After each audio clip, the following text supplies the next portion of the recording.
तो आज की क्लास में हम बात करेंगे बच्चे इंटीग्रिटी कंस्ट्रेंट्स के बारे में। हम देखेंगे कि इंटीग्रिटी कंस्ट्रेंट्स होते क्या हैं, ठीक है। तो इसमें हम कवर करने वाले हैं इंटीग्रिटी कंस्ट्रेंट्स के अंदर domain integrity, entity integrity, referential integrity और की इंटीग्रिटी। अब अगर बात की जाए कि इंटीग्रिटी कंस्ट्रेंट होते क्या हैं, तो अगर देखा जाए डेटाबेस में जो टेबल्स हैं या रिलेशनशिप की बात आप कर रहे हो, तो इंटीग्रिटी क्या करता है कि डेटाबेस में आपका जो टेबल और रिलेशनशिप है, ठीक है, या आप डेटाबेस की एक्यूरेसी और करेक्टनेस को मेंटेन करना चाहते हो तो कुछ रूल्स अप्लाई करते हो, that is called integrity constraint, simple, ठीक है।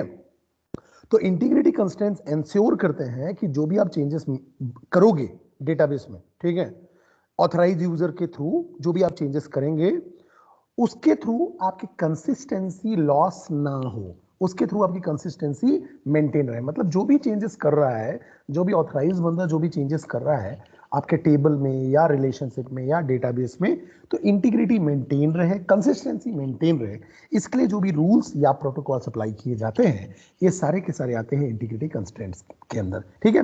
तो चार टाइप के इंटीग्रिटी कंस्ट्रेंट्स होते हैं। एक होता है domain integrity, entity integrity, referential integrity और की इंटीग्रिटी।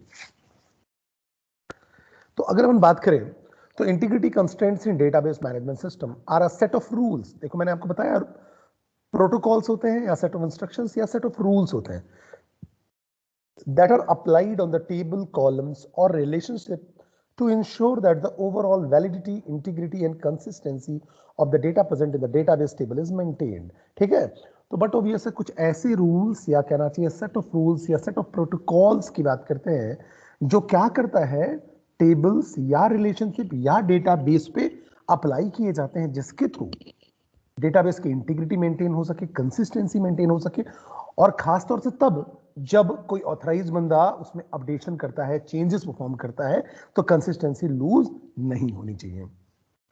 अब देखो, each and every time a table insert, update, delete और ऑल्टर ऑपरेशन इज परफॉर्म्ड, ठीक है।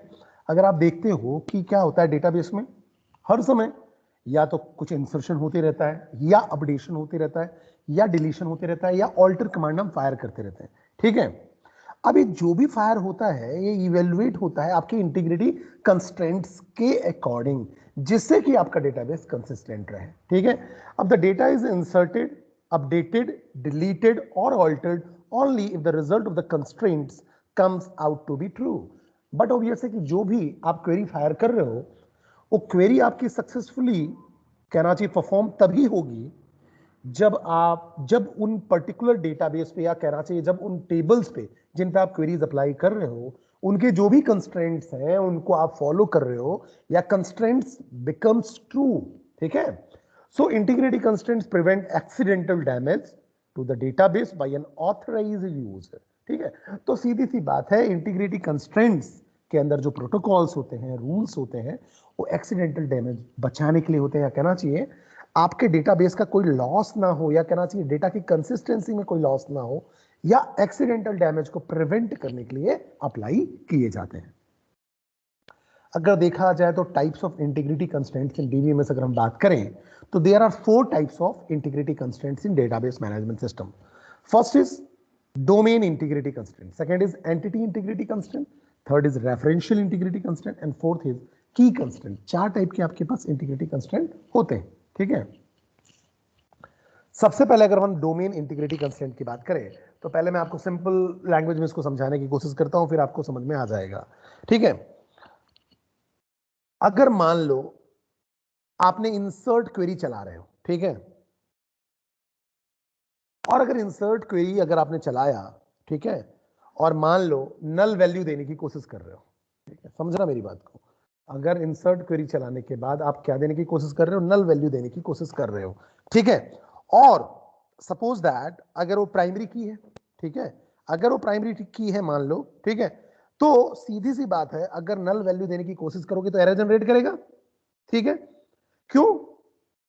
क्योंकि क्या है, प्राइमरी की आपने सेट किया हुआ है और प्राइमरी की का मतलब होता है यूनिक प्लस नॉट नल। तो बट ऑब्वियस है आप नल वैल्यू असाइन नहीं कर सकते हो।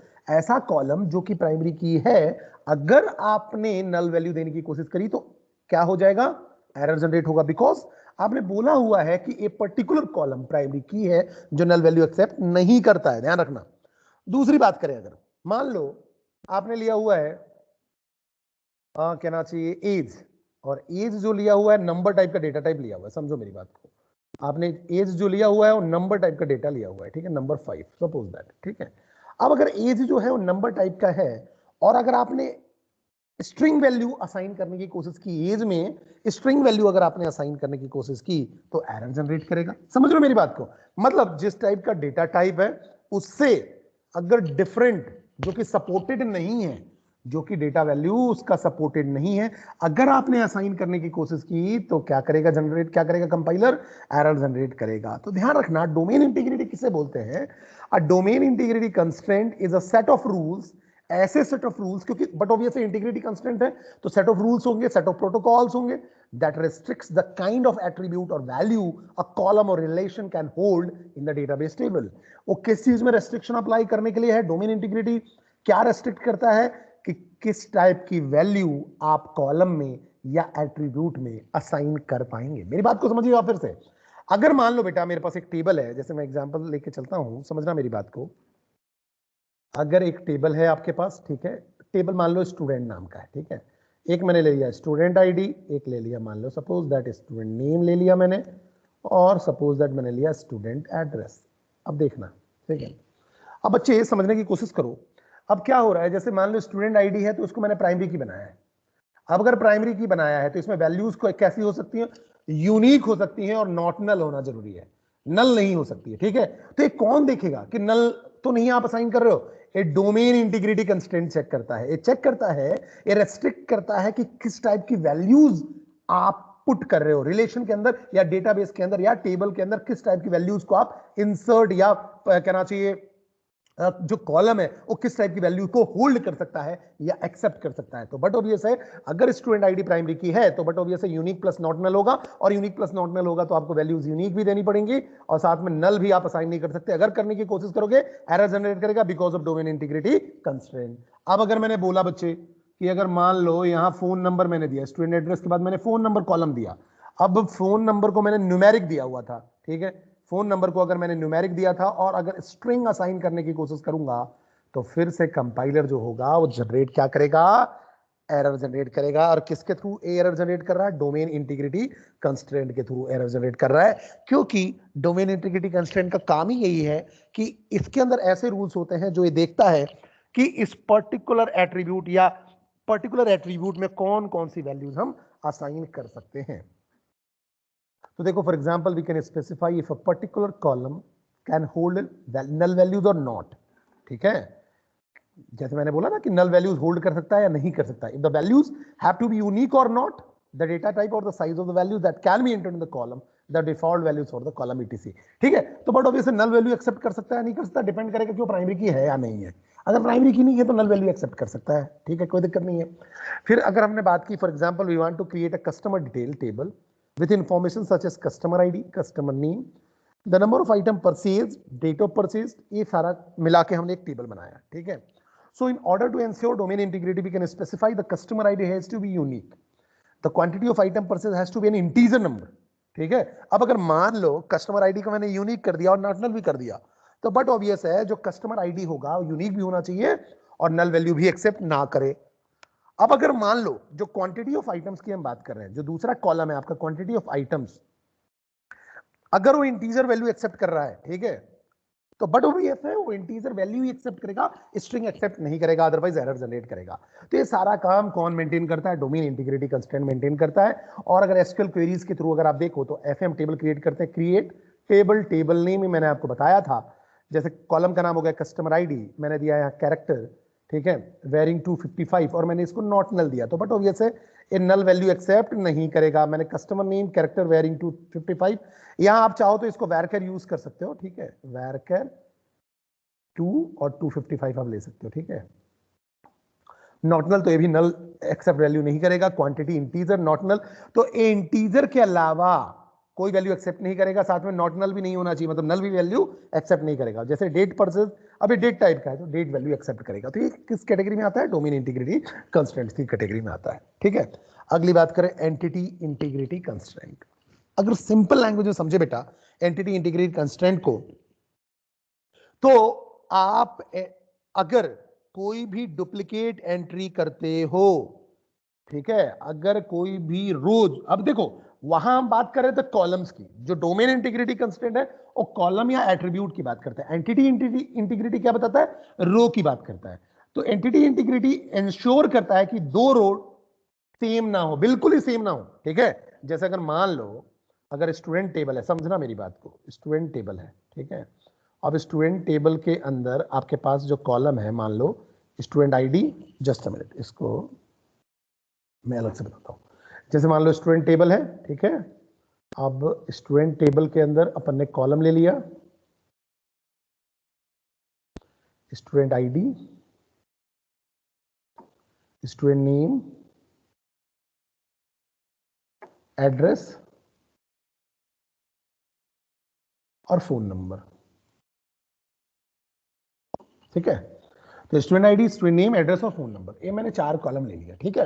अब अगर मान लो मैं पहला रो फिल करता हूं, ठीक है। तो जैसे मैंने स्टूडेंट आईडी दे दिया 101, यहां दे दिया अभिषेक, एड्रेस दे दिया राजपुरा, और फोन नंबर कुछ दे दिया, ठीक है। अब अगर मैं देखूं तो दूसरा नाम भी अभिषेक है, उसका एड्रेस भी राजपुरा है, और मान लो फोन नंबर भी सेम है, लेकिन उसका स्टूडेंट आईडी तो डिफरेंट होगा। तो इसका मतलब ये हुआ कि जो एंटिटी इंटीग्रिटी कंस्ट्रेंट होता है वो क्या करता है? वो ये देखता है कि कोई भी डुप्लीकेट एंट्री ना हो जाए।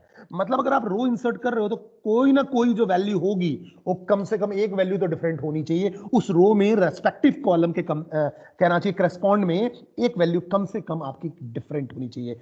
तो सिंपल सी बात है, कोई भी डुप्लीकेट एंट्री कहना चाहिए एंट्री का इंसर्शन पॉसिबल ना हो। एक काम किसका है? एंटिटी इंटीग्रिटी कंस्ट्रेंट का। No duplicate rows will be inserted in any condition it is maintained by entity integrity constraint। तो entity integrity constraint का मेन रोल क्या है कि डुप्लीकेट एंट्री ना हो, ठीक है। तो देखो entity integrity constraint is used to ensure the uniqueness of each record or row in the data table, ठीक है। there are primarily 2 types of integrity constraint that help us in ensuring the uniqueness of each row। अब mainly जो है ना 2 type के constraints होते हैं entity integrity में, जो कि ये डिटरमाइन करते हैं कि आपके रो जो होंगे डुप्लीकेट नहीं होंगे। एक तो होता है यूनिक, अगर यूनिक लगा दोगे तो पक्का है कि वैल्यूज आप डिफरेंट देना पड़ेगा, एक ही वैल्यू असाइन नहीं कर सकते हो। या प्राइमरी की लगा दो तो प्राइमरी के अंदर क्या हो जाएगा? यूनिक प्लस नॉट नल दोनों हो जाएंगे, ठीक है। तो अगर नल आपको एक्सेप्ट करना है तो यूनिक लगाओ, और नल भी एक्सेप्ट नहीं करना है और यूनिक भी लगाना है तो प्राइमरी की लगा दो, ठीक है। तो बट ऑब्वियसली जैसे मैंने स्टूडेंट आईडी को प्राइमरी की बना दिया तो एंटिटी इंटीग्रिटी मेंटेन्ड हो गया, क्योंकि पक्का है कि कोई 2 रो डुप्लीकेट हो ही नहीं सकते, पॉसिबल ही नहीं है। तो ध्यान रखना डोमेन और एंटिटी में क्या डिफरेंस है। डोमेन देखता है कि कॉलम की वैल्यू कौन सी एक्सेप्ट हो पाएगी, कॉलम या एट्रीब्यूट कौन सी वैल्यू को होल्ड कर पाएगा। एंटिटी क्या डिटरमाइन करता है कि 2 रो डुप्लीकेट नहीं होने चाहिए, उसके लिए आप क्या करो, कॉलम को यूनिक या प्राइमरी की कंस्ट्रेंट अप्लाई कर दो, तो बट ऑब्वियस है यूनिकनेस मेंटेन हो जाएगा। So the unique key helps in uniquely identifying a record in the data table. It can be considered somewhat similar to the primary key, ठीक है। Primary की जैसा ही होता है जो यूनिक होता है, ठीक है। लेकिन इसमें बस यूनिक कहना चाहिए, यूनिक कहना चाहिए वैल्यू चेक होंगी, नल वैल्यू एक्सेप्ट कर लेगा। जबकि प्राइमरी की आप लगाओगे तो क्या होगा? यूनिक प्लस नॉट नल दोनों एनफोर्स हो जाएंगे, ठीक है।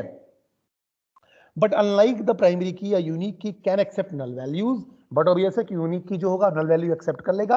It can be used on more than 1 column of the data table. Unique को हम एक से ज्यादा टेबल पे अप्लाई कर सकते हैं, लेकिन ध्यान रखना मैंने पहले भी बताया था प्राइमरी की पूरे टेबल में एक ही होगा, प्राइमरी की केवल एक ही बनता है। ध्यान रखना टेबल के अंदर प्राइमरी की केवल एक ही होगा, ठीक है। अगर हम बात करें, जैसे अगर एक टेबल क्रिएट करते हैं, क्रिएट टेबल स्टूडेंट, ठीक है। देखो मैंने स्टूडेंट आईडी बोला नंबर 5, मैंने बोल दिया नॉट नल, ठीक है, कोई बात नहीं। फिर मैंने बोला स्टूडेंट नेम वैरकैट 255 नॉट नल। फिर मैंने बोला क्लास नेम वैरकैट 255 और यूनिक दे दिया, देखो इसको यूनिक बना दिया, ठीक है। तो बट ऑब्वियस है जो क्लास नेम होगा वो यूनिक होगा, ठीक है।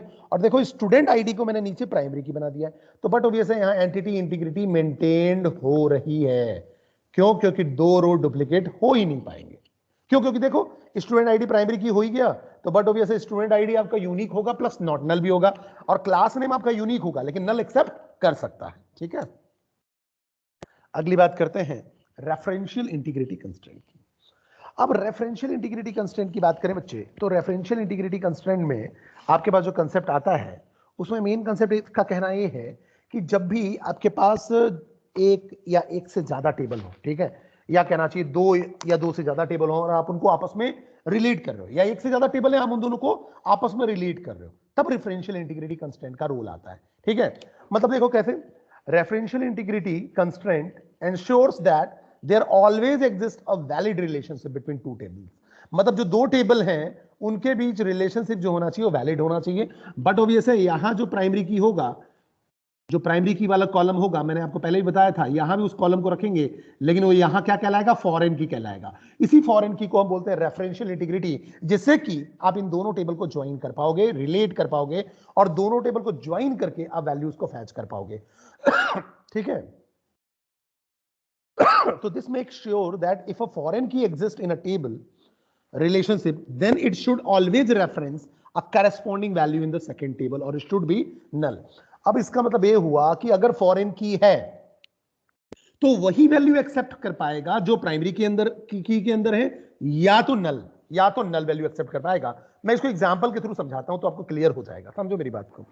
यहां देखो एक डिपार्टमेंट टेबल है बेटा, सबसे पहले मैंने एक डिपार्टमेंट टेबल लिया। डिपार्टमेंट टेबल में देखो, ये मैंने अपने बुक से एग्जांपल में लिया हुआ है, ठीक है, इससे आपको क्लियर समझ में आ जाएगा कि रेफरेंशियल इंटीग्रिटी कंस्ट्रेंट का क्या मतलब है। इसका सीधा सा रिलेशन है प्राइमरी की और फॉरेन की से, ठीक है, कैसे देखो समझते हैं।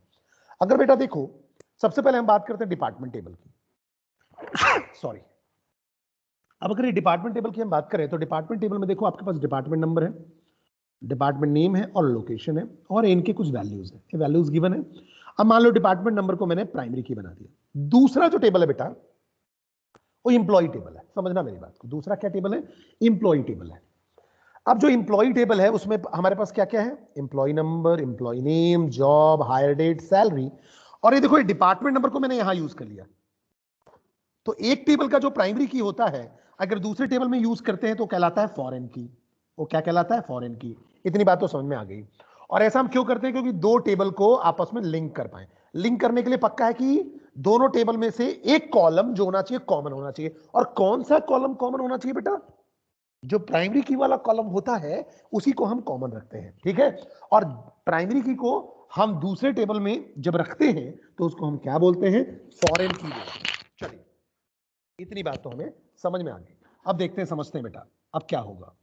अब अगर आप देखो तो यहां देखो क्या है, अगर ये प्राइमरी की है डिपार्टमेंट नंबर तो इसके पास फीचर होंगे यूनिक प्लस नॉट नल। मतलब आपके पास जो वैल्यूज होंगी वो यूनिक भी होनी चाहिए और नल भी नहीं होनी चाहिए।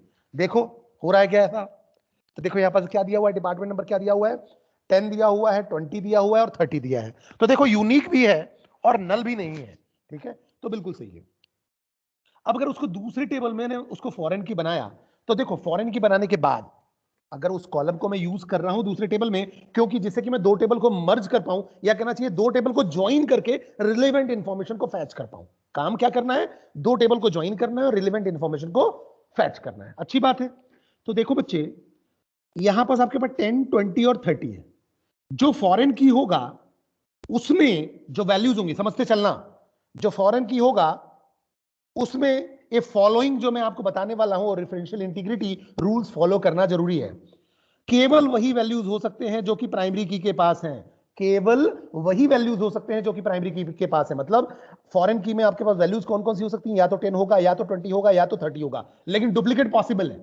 जैसे कि देखो यहां देखो, अगर आप फॉरेन की में तो 10 दो बार आ गया, 20 दो बार आ गया, 30 दो बार आ गया, ये चलेगा। मतलब फॉरेन की में डुप्लीकेट वैल्यूज पॉसिबल है, लेकिन वैल्यूज वही होने चाहिए जो कि आपके प्राइमरी की वाले हैं, ध्यान रखना। दूसरी बात, तो अगर देखो मैं इंसर्शन करना चाहता हूं इंप्लॉय नंबर 201 और नाम देना चाहता हूं रंजीत, जॉब देना चाहता हूं क्लर्क, और हायर डेट है 2 जून 2006, सैलरी है 5845, और मैं इंसर्ट करना चाहता हूं डिपार्टमेंट नंबर 15। अब डिपार्टमेंट नंबर अगर 15 इसमें इंसर्ट करना चाहता हूं तो ये पहले जो रेफरेंशियल इंटीग्रिटी है वो क्या देखेगा कि डिपार्टमेंट नंबर प्राइमरी की में 15 है क्या, देखो है, यहाँ 10 है, 20 है, 13 है, 15 तो है नहीं, तो ये पॉसिबल नहीं है, ये रो आपका इंसर्ट नहीं हो पाएगा, ध्यान रखना। ये रो आपका इंसर्ट नहीं हो पाएगा क्योंकि प्राइमरी की में वो वैल्यू नहीं है। लेकिन दूसरा मैं क्या एंटर करना चाहता हूं, 202 रंजीता मैनेजर 2 जून 2006 5945 और डिपार्टमेंट नंबर मैं रख रहा हूं 10। अब देखो 10 डिपार्टमेंट नंबर यहां पर है तो ये इंसर्शन हो जाएगा, ये अलाउड है, ये अलाउड है। क्यों? क्योंकि वो प्राइमरी की में है। साथ में अगर आप चाहो तो फॉरेन की में नल वैल्यूज भी इंसर्ट कर सकते हो। तो ध्यान रखना बेटा, बड़ा ही इंपॉर्टेंट कंसेप्ट है कि केवल फॉरेन की में वही वैल्यूज होंगी जो कि प्राइमरी कीज में है। डुप्लीकेट एंट्रीज पॉसिबल है लेकिन एंट्रीज प्राइमरी की वाले ही होनी चाहिए। साथ में नल वैल्यूज भी एक्सेप्ट करता है फॉरेन की, प्राइमरी की नहीं करता है, लेकिन अगर मैं यहां नल के साथ इंसर्शन करूं तो एक्सेप्टेबल है। ठीक है, तो रेफरेंशियल इंटीग्रिटी के मेन प्रिंसिपल क्या बोल सकते हो आप? ठीक है, आप वैल्यूज को रिजेक्ट कर सकते हो अगर वो पेरेंट टेबल में नहीं है या पेरेंट टेबल के प्राइमरी की में अगर नहीं है तो उसको अलाउ नहीं करोगे, जैसे कि ये पहला अलाउड नहीं होगा। दूसरा, अगर प्राइमरी की से वो वैल्यू डिलीट हो जाए, अगर प्राइमरी की से वाले वैल्यू को डिलीट कर दो तो बट ऑब्वियसली फॉरेन की में भी डिलीट हो जाएगा वो। ठीक है, तो if delete operation in the parent table will reflect the delete operation for corresponding record in the child table. ये चाइल्ड टेबल है जहां फॉरेन की है, वो चाइल्ड टेबल अगर मान लूं मैं, तो अगर पेरेंट टेबल से एंट्री आपने डिलीट कर दी वो प्राइमरी की वाली, तो यहां से भी डिलीट हो जाएगी। ठीक है, और बट ऑब्वियस है रेफरेंस किसको करना चाहिए? प्राइमरी की को करना चाहिए। ठीक है, दोनों का डेटा टाइप भी मैच होना चाहिए, जैसे डिपार्टमेंट नंबर यहां है, डिपार्टमेंट नंबर यहां है, दोनों मैच होने चाहिए, एक ही डेटा टाइप को होगा तभी तो ये वैल्यूज को एक्सेप्ट कर पाएगा। ये न्यूमेरिक है तो ये भी न्यूमेरिक होना चाहिए या रिलेटेड डेटा टाइप होना चाहिए जिसको एक्सेप्ट कर पाए। फॉरेन की नल हो सकता है, ध्यान रखना, फॉरेन की वैल्यू में भी नल, ध्यान रखना, ये चीजें क्लियर होनी चाहिए। तो ये तो बेटा रेफरेंशियल इंटीग्रिटी कंस्ट्रेंट था। अब आगे बात करते हैं बच्चे की कंस्ट्रेंट। तो की कंस्ट्रेंट बड़ा ही इजी है।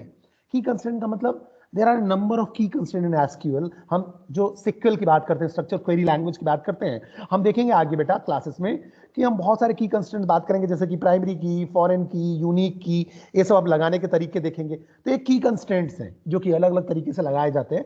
तो there are a number of key constraint in SQL that ensure that an entity or record is uniquely or differently identified in the database। जिसका काम क्या है? रिकॉर्ड को यूनिकली और डिफरेंटली आइडेंटिफाई करने का। There can be more than one key in the table, एक से ज्यादा की पॉसिबल है टेबल में, but it can have only one primary की। बस ध्यान रखना, प्राइमरी की केवल एक ही हो सकता है, जैसे कि some of the key constants are primary key, foreign key, unique की।